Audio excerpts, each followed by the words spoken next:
Olá, pessoal. Bem-vindo às nossas aulas de Direito Administrativo, bem de volta, né? Às nossas aulas de Direito Administrativo aqui na PIC Curso. Nesse bloco, nós vamos falar sobre um assunto muito importante para a sua prova, que são os princípios da administração pública, tá? Nós vamos falar dos princípios mais importantes, porque, na verdade, não existe um número fechado de princípios. Existem alguns que a Constituição cita expressamente, que são lá no artigo 37, caput, e tem outros que são citados pela lei, outros a doutrina reconhece, mas não estão expressos. De qualquer forma, eu vou falar aqui para vocês aqueles que são mais importantes para a sua prova, tá certo? Bom, e o que são esses princípios? Esses princípios são regras obrigatórias que a administração pública deve seguir quando estiver aí exercendo a sua atividade, né? Quando estiver aí administrando os recursos em prol da coletividade, tá? Nós vamos ver que os 5 primeiros princípios, eles estão expressos na Constituição Federal. Inclusive, se você já estudou Direito Constitucional, você vai lembrá-los deles, que eu já comentei lá no nosso curso, quando a gente fala do artigo 37. E outros nós vamos ver que não estão expressos na Constituição Federal, mas são importantes, tá? Então, nós vamos falar agora sobre princípios da administração pública. Princípios da administração pública. Como eu disse já, não existe um número exato desses princípios, tá? Porque nem todos eles estão expressos aí na legislação. Vamos começar aí pelos 5 que estão expressos no artigo 37 da Constituição Federal. Se você já estudou Direito Administrativo, você vai saber do que Direito Constitucional, você vai saber do que eu estou falando, você vai só relembrar. Se não, você vai aprender aqui junto conosco agora, tá? A Constituição Federal, lá no artigo 37, inciso 5, ela fala de artigo 37, caput. Ela fala de 5 princípios importantes, que até a gente fala, né, para guardar os 5 que estão na Constituição, eles estão, portanto, a chance de cair em prova é maior. E aí lembra aquela palavrinha limpe? Limpe vai ser formada pelas iniciais desses 5 princípios. Nós temos o princípio da legalidade, o princípio da impessoalidade, o princípio da moralidade, o princípio da publicidade e o princípio da eficiência.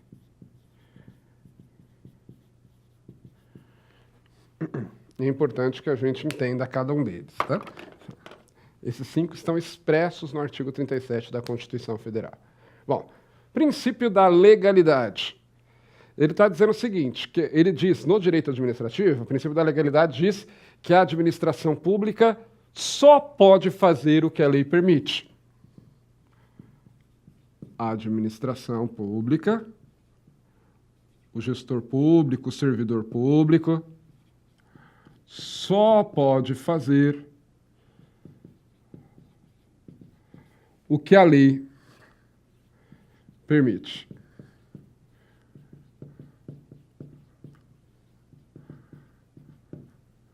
O que a lei permite. Diferentemente de nós particulares, né, que podemos fazer tudo que a lei não proíbe, a administração pública não, ao contrário, ela só pode fazer o que a lei permite que ela faça. Então, por exemplo, um servidor só pode praticar aqueles atos que ele tem competência para fazer. E o que é a competência? Justamente essa capacidade que a lei lhe deu.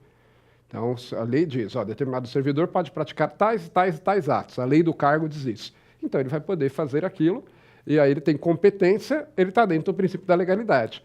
Agora, se não tiver entre as competências do cargo, aquele ato praticado pelo servidor ou pelo administrador público não será válido, tá certo? Então, por exemplo, um auto de infração tributária lavrado por um escrevente do Tribunal de Justiça de São Paulo não tem valor, porque o escrevente não tem competência para lavrar auto de infração tributária. Por outro lado, uma certidão de juntada de processo, né, num processo judicial, lavrado por um auditor fiscal da Receita Federal, não tem validade também, porque ele não tem competência para isso. Tá? Então, cada servidor tem as suas competências, cada cargo, né, tem a sua competência, E aí, para obedecer o princípio da legalidade, só pode fazer aquilo que a lei permite, diferentemente do particular, que pode fazer tudo o que a lei não proíbe. Outro princípio importante é o princípio da impessoalidade, que diz que a administração pública deve ser impessoal. O que significa isso? Que deve haver desvinculação entre o cargo público e a pessoa que o exerce. Não deve haver confusão entre o público e o privado. Deve haver desvinculação entre o cargo público e a pessoa que o exerce. Entre o cargo público e a pessoa que o exerce.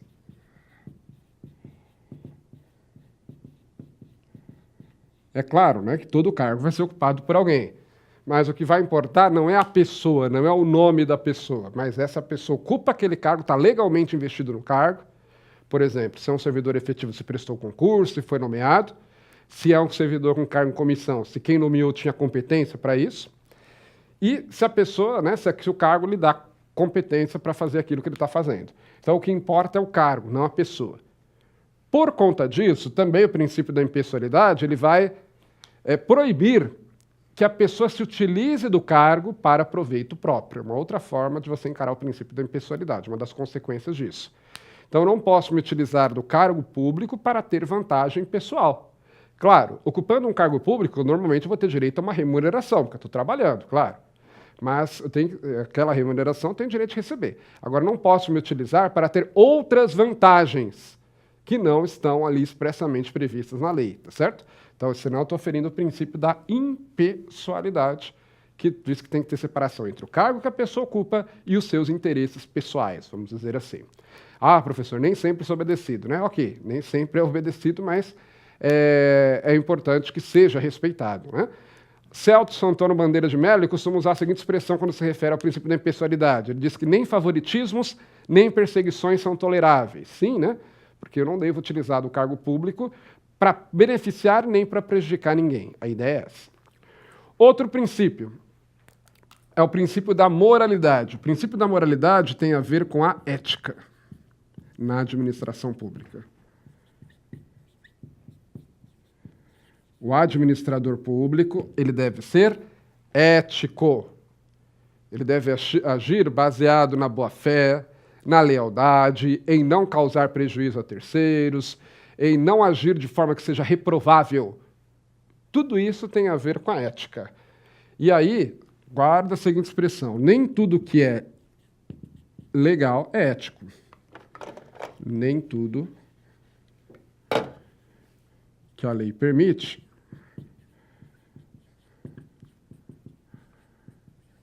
nem tudo que é legal é ético. Opa, vou colocar para cá, senão não vai dar espaço, muito grudado. É ético. Tá?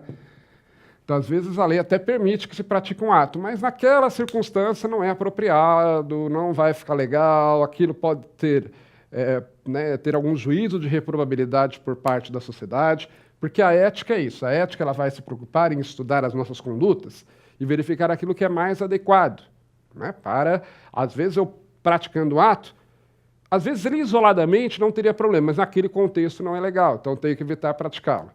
Mas quer ver um exemplo? Vamos imaginar alguém que tenha competência para nomear para o cargo em comissão qualquer pessoa. Então a pessoa pode nomear para um cargo em comissão qualquer pessoa, tá? Para auxiliá-lo. E ele resolve nomear um parente, um irmão, que não tem nenhuma competência para exercer aquele cargo, competência no sentido técnico, tá? Não tem nenhuma capacidade técnica, profissional para exercer aquele cargo. Pode até ser que ele não esteja ferindo a lei, porque a lei permite que ele nomeie qualquer pessoa, mas ele não está agindo de forma ética, né? Não é a forma moral, não é a forma bacana de agir, que na verdade ele não está buscando aí de fato o interesse público. Está fazendo aquilo só por questão do grau de parentesco. E aí a administração pública não deve funcionar dessa forma. Então, ou, por exemplo, receber, né, alguns favores, por exemplo, de terceiros, que possam vir a ter interesse na decisão daquele agente público. Pode até ser que a lei não proíba, ok, dele receber aquele favor de pessoas em geral. Mas aquela pessoa não é legal ele receber esse tipo de favor, né? Porque senão pode configurar aí uma infração ética. E aí, nesse caso, ele está aferindo o princípio da administração pública, isso é passível, inclusive, de questionamento no Poder Judiciário. Tá? Então, o princípio da ética é importante, claro. Na nossa vida, em geral, né, nós temos que ser éticos nas relações com as pessoas, mas dentro da administração pública, ele ganha uma dimensão ainda maior. Por quê? Porque a administração pública ela está lidando com coisas que não interessam só a ela. Ela está lidando com recursos, ela está lidando aí com necessidade de toda a coletividade. Então é importante que o administrador público ele seja ainda mais ético no trato do interesse público, no trato da coisa pública, do que na sua vida pessoal, tá certo? Quinto princípio é o princípio da publicidade. E aí o princípio da publicidade, o nome já é bem sugestivo. Ele diz que, via de regra, os atos da administração devem ser de conhecimento público. Via de regra, os atos praticados pela administração devem ser de conhecimento público.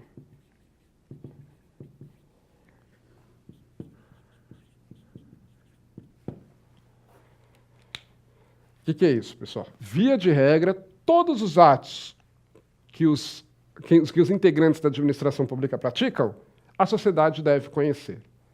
Então, por exemplo, sabe aquela história de publicação no Diário Oficial? Hoje quase não se publica mais Diário Oficial impresso, né? Na União, eu creio na maioria dos estados e dos municípios, é tudo na internet. Mas ainda há essa necessidade de publicação. Por quê? Para ficar claro, para ficar público para a sociedade quais atos foram praticados. Especialmente numa democracia em que a sociedade tem um papel importante de controlar os atos da administração, né? Na democracia, é o povo que deve controlar os atos dos seus governantes. E não é só através do voto, é também através do voto, né? Quando a gente vai votar com consciência, não votar em candidato corrupto, não votar em candidato que está envolvido em escândalos, isso tudo é importante. Mas também cobrar no dia a dia também, faz parte da democracia. E aí, como é que a sociedade vai cobrar? Ou mesmo, como é que a sociedade vai avaliar os seus governantes na próxima eleição, para saber se vai reelegê-los ou não, se ela não conhece os atos praticados pela administração? Isso é importante para que tenha o chamado controle social. Então, a administração praticou um ato, via de regra, ela vai dar conhecimento à coletividade. Agora, importante, existem exceções, por isso que eu usei a expressão aqui, via de regra, tá? Existem alguns atos que não serão de conhecimento público. Por exemplo, aqueles atos cuja divulgação pode ferir a intimidade de terceiros. No Poder Judiciário tem muito isso, aqueles processos que são decretados de segredo de justiça. Então, aí, a divulgação, às vezes, daquela informação que está no processo pode ferir aí direito à privacidade, né, de outra pessoa. Então, aí vai ser decretado segredo de justiça, é uma exceção. Outro exemplo, aqueles atos que possam ferir o interesse social, se forem divulgados, o interesse público. Vamos imaginar o caso aí de uma empresa que esteja discutindo um segredo industrial. A empresa está processando um ex-funcionário porque divulgou um segredo industrial. É claro que os detalhes sobre esse segredo, os atos que envolvem detalhes desse segredo, não devem ser publicados, sob pena de causar ainda uma lesão maior à empresa, né? Mas veja que são exceções, tá? Via de regra, os atos da administração pública devem ser, sim, de conhecimento público. As pessoas devem saber quem praticou determinado ato, qual foi a data e por aí vai. E aí nós temos o último princípio expresso na Constituição, não é o último que nós vamos falar, mas é o último princípio expresso na Constituição, que é o princípio da eficiência.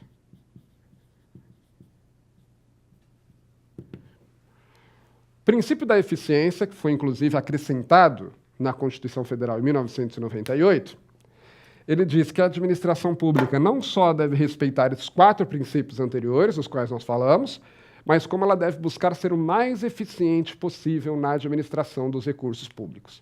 O que é ser eficiente? Ser eficiente é fazer o máximo que você consegue com os recursos que você tem disponíveis.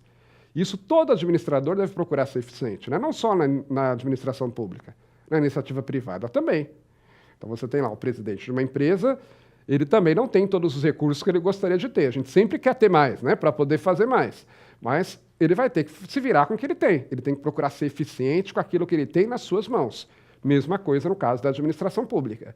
Os gestores públicos sempre reclamam da falta de recursos, como eu sempre disse, como eu já disse. A gente sempre acha que o dinheiro é pouco, né? Na nossa vida pessoal, você sempre acha que você poderia ganhar mais, e também os administradores públicos também, da mesma forma. Só que paciência, não tem que se virar com o que tem que saber ser eficiente. Então, o princípio da eficiência, podemos resumi-lo assim, o administrador deve-se procurar fazer o máximo com os recursos disponíveis. Fazer o máximo com os recursos disponíveis.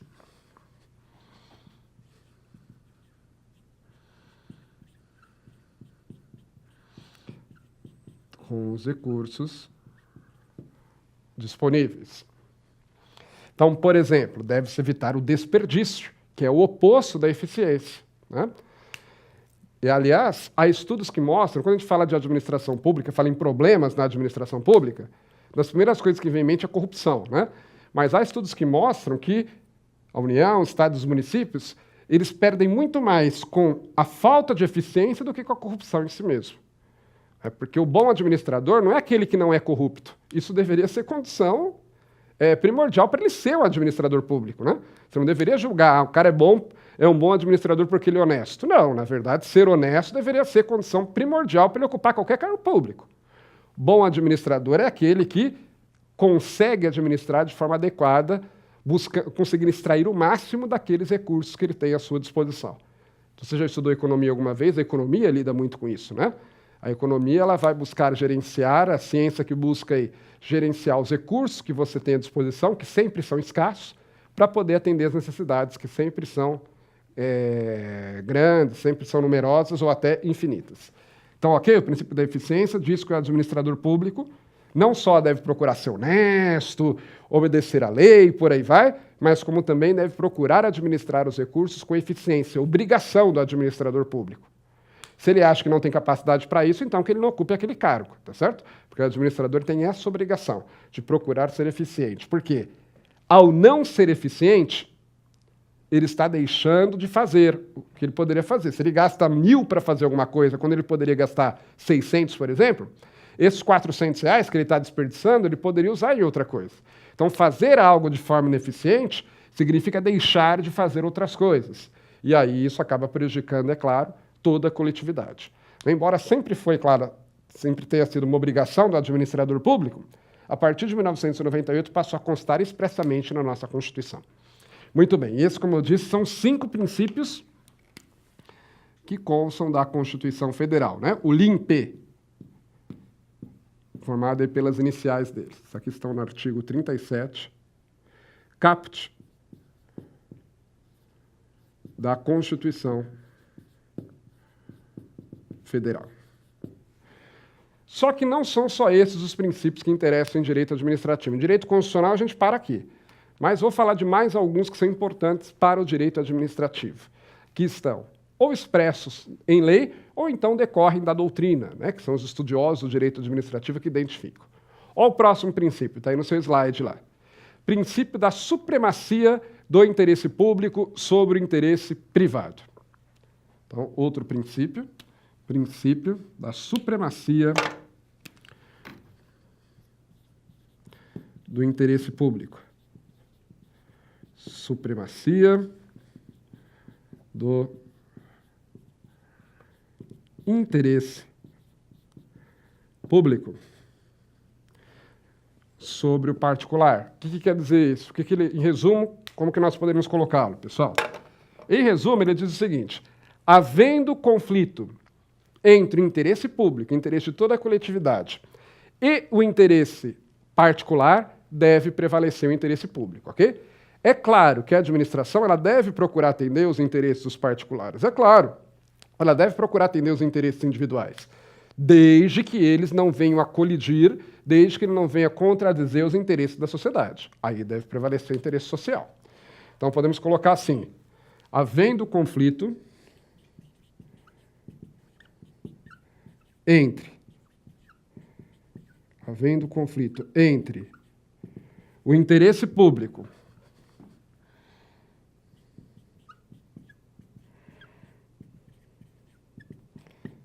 e o particular, o primeiro deve prevalecer. Deve prevalecer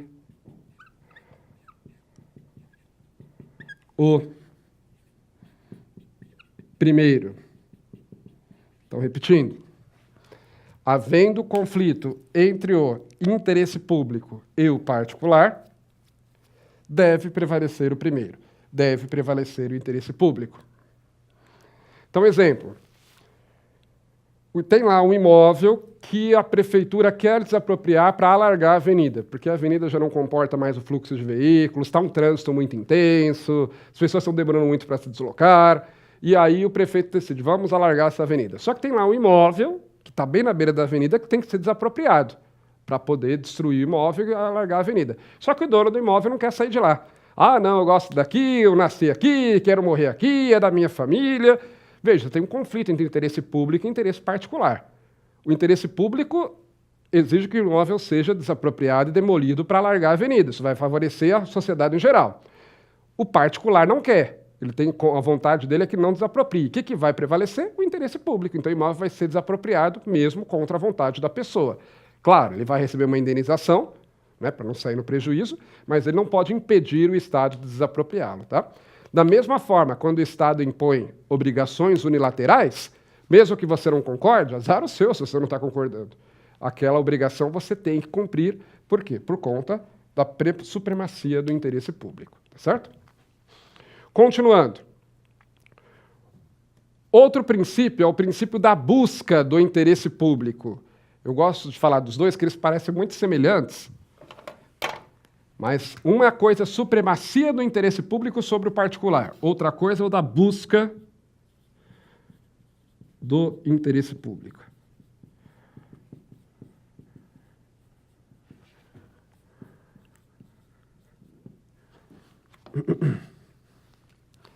Interesse público. Ó, coloquei lá no slide para você lá.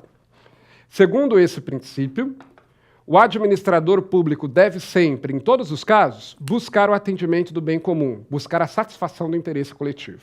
Então, podemos colocar assim, ó, o administrador, vou colocar assim, deve-se sempre buscar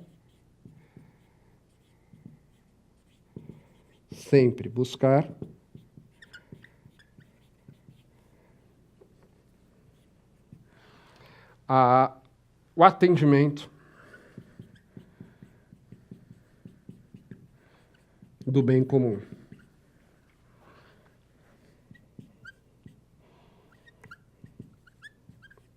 Com todos os atos praticados pelo administrador, ele tem que buscar o atendimento do bem comum. A diferença para o princípio anterior é que no princípio anterior você tem um conflito entre o interesse público e o interesse privado. É disso que vai prevalecer o interesse público. Ok. No segundo, não há necessidade de um conflito. Qualquer ato praticado pelo administrador deve buscar o interesse público, ainda que esteja atendendo o interesse particular. Quer ver um exemplo? Por exemplo, a pessoa compra um terreno e quer construir imóvel. Aí pede autorização para a prefeitura para construir, uma licença para construir. A prefeitura vai conceder, está atendendo o interesse individual, mas tem que estar atendendo também o interesse público. Né? Se, por exemplo, perceber lá que o imóvel não está obedecendo às determinações da lei, não vai ser concedido. Agora, não, obedece, vai conceder e está atendendo o interesse público. Por quê? Porque é importante para o município que a cidade se desenvolva, que as pessoas construam os imóveis, isso vai gerar, né, um aquecimento da economia, quanto mais pessoas tiver no município, é importante que as pessoas construam os imóveis de acordo com a determinação da lei. Então, isso atende ao interesse público. Outro exemplo, realização de concurso público. Tem que ser feito atendendo o interesse comum, a busca do interesse público. Por que você deve fazer concursos públicos? Para dar vagas a emprego para as pessoas? Não, você deve fazê-lo para atender as necessidades da coletividade. Um órgão público só deve fazer concurso se aquilo trouxer, de fato, um atendimento à necessidade da coletividade, se aquilo trouxer algo positivo para a sociedade em geral, ok? Então, todo ato praticado pelo administrador, ele tem que ser baseado na busca do interesse público e não na busca dos interesses particulares, interesses privados de quem quer que seja. Outros princípios que às vezes se coloca separado, mas eu gosto de colocar juntos, assim como Maria Silva de Pietro faz no livro dela, que é o princípio da proporcionalidade e da razoabilidade. Razoabilidade e proporcionalidade. É porque esses dois princípios estão ligados, tá? Por isso que eu gosto de falar deles juntos. E o nome deles já estão sendo bem sugestivos. Princípio da razoabilidade e proporcionalidade. O que é isso? O princípio da razoabilidade, ele diz que a administração pública, ao praticar os atos, deve agir com bom senso. Isso é importante, né? Deve agir com racionalidade.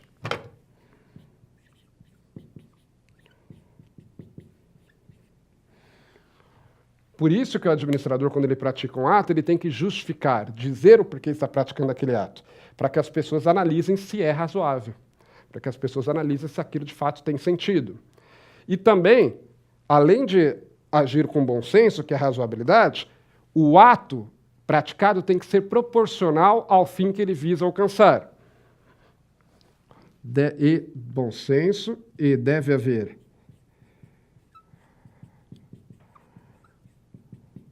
relação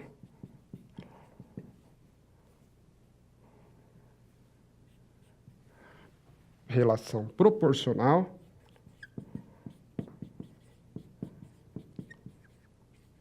entre o ato e os efeitos que se espera atingir. Já vou dar exemplo. Ato e os efeitos que se espera atingir.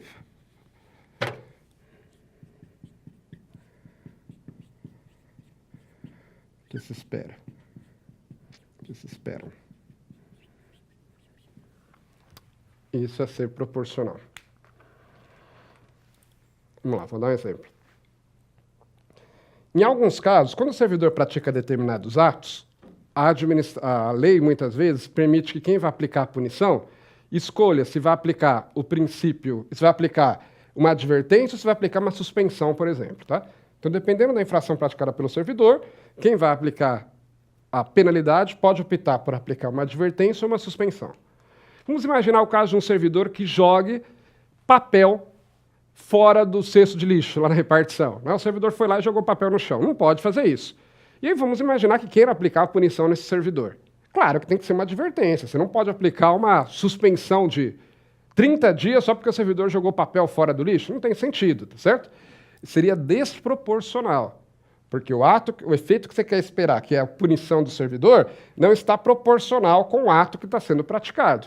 Então, nesse caso, o ato poderia ser anulado. Então, os atos praticados pela administração devem ser razoáveis e proporcionais. O que mais? Outro princípio que a administração deve obedecer é o princípio da motivação. Motivação aqui tem o sentido de justificação. Motivação é expor os motivos, é a justificativa. Os atos da administração devem ser justificados. Então, justificativa. Quando o administrador pratica um ato, via de regra, ele deve explicar o porquê está fazendo. Deve-se falar que a lei 9784 diz que ele deve expor os pressupostos de fato e de direito. O que é pressuposto de fato? O que aconteceu. Contar a história do que ocorreu. O que é o pressuposto de direito? É a base legal que lhe dá direito de praticar aquele ato. Então vamos imaginar, por exemplo, que um servidor tenha recebido propina e por conta disso esteja sendo demitido. Aí o pressuposto de fato é o servidor ter recebido propina. Então vai lá, no dia tal, a tal hora, o servidor exigiu tal pagamento de tal coisa do contribuinte tal. Isso é o pressuposto de fato. Pressuposto de direito. A lei tal diz que no tal caso o servidor deverá ser demitido. E aí a autoridade que está praticando a demissão, ela vai dizer, inclusive, qual é o dispositivo que dá a ela a competência para aplicar essa punição. Então, pressuposto de fatos de direito, explicar o que está ocorrendo e qual a base legal para praticar aquele ato. Então, o ato administrativo ele deve ser motivado. Existem exceções, tá? Nem todo ato administrativo precisa ser motivado, mas são exceções. Exemplo, quando manda-se embora um ocupante de cargo de confiança, um cargo em comissão, não precisa justificar. É um dos poucos exemplos de ato administrativo que não precisa ser justificado. Mas a grande maioria precisa. E, entre outras razões, eu preciso motivar justamente para verificar se ele está sendo razoável e proporcional, ok? E aí, o último princípio que eu quero falar é o princípio da autotutela. Princípio da autotutela.